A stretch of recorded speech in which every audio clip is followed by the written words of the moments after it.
Talking about today, Abby? Is that a genuine question, or? Not really, no. You don't? Nope.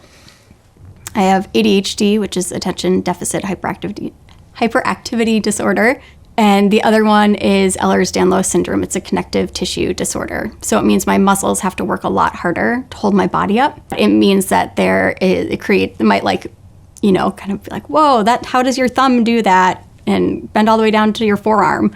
But it has like real implications for my life and how I relate to my body. I think it makes me toe that line between trying to hide it, trying to like pass off as not having any disabilities, trying to like blend in, trying to like suck up the pain. Saying like, I don't think this is everybody's experience.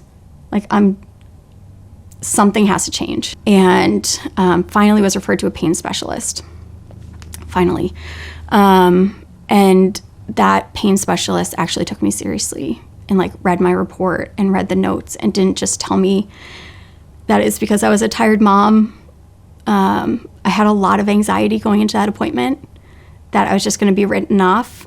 And so I was really scared to go in, even though this was like something I had really wanted. Was it just going to be another dead end where I felt just like crushed and dismissed?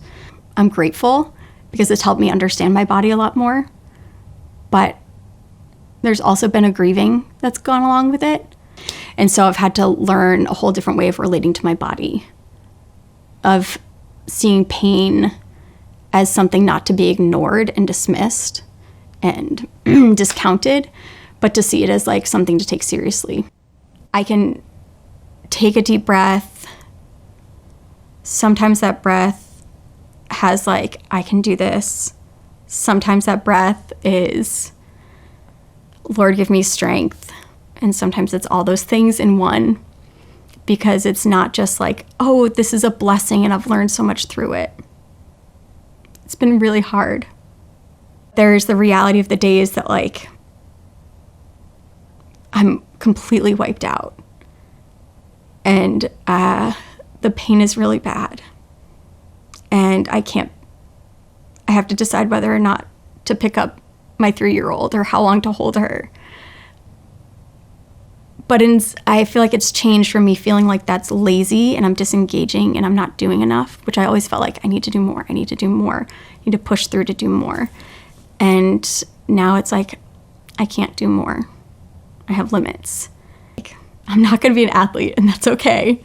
Like, I think I've accepted I'm not going to be an Olympic gymnast at this point. In my moments my days where they're really hard, whether it's because of the ADHD, whether it's because of the EDS, the collaboration of both of them, that they're not just like quirky things, but they have real impact on my life and in my spiritual life, and how I plan my days. That God is with me, prompting me to listen to my body, to rest. God is in those invitations to honor my body, to honor my limitations so that I can model that for my kids or for people in the congregation, that I'm not planning things that like push other people's limits and boundaries. It has invited me to ask people about their limits and boundaries and have like really clear conversations about that. I don't think I'm quite so angry or feel so forgotten by God, because I had this mindset that like, if I prayed more, if I was more faithful, that like spiritual health would result in physical health. That if I was more disciplined in various things, that like I wouldn't have to struggle with these things. But I would say that God is with me in it. And I'm learning to see myself and others differently, and like recalibrate what a life well lived looks like.